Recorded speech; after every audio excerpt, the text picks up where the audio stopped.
کہو کافرو بھلا دیکھو تو اگر تم پر اللہ کا عذاب آ جائے یا قیامت موجود ہو تو کیا تم ایسی حالت میں اللہ کے سوا کسی اور کو پکارو گے؟ اگر سچے ہو تو بتاؤ۔ نہیں، بلکہ مصیبت کے وقت تم اسی کو پکارتے ہو، تو جس دکھ کے لیے اسے پکارتے ہو وہ اگر چاہتا ہے تو اس کو دور کر دیتا ہے، اور جن کو تم شریک بناتے ہو اس وقت انہیں بھول جاتے ہو۔ اور ہم نے تم سے پہلے بہت سی امتوں کی طرف پیغمبر بھیجے، پھر ان کی نافرمانیوں کے سبب ہم انہیں سختیوں اور تکلیفوں میں پکڑتے رہے تاکہ عاجزی کریں۔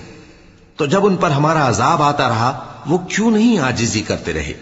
مگر ان کے تو دل ہی سخت ہو گئے تھے، اور جو کام وہ کرتے تھے شیطان ان کو ان کی نظروں میں آراستہ کر دکھاتا تھا۔ پھر جب انہوں نے اس نصیحت کو جو ان کو کی گئی تھی فراموش کر دیا تو ہم نے ان پر ہر چیز کے دروازے کھول دیے، یہاں تک کہ جب ان چیزوں سے جو ان کو دی گئی تھیں خوب خوش ہو گئے تو ہم نے ان کو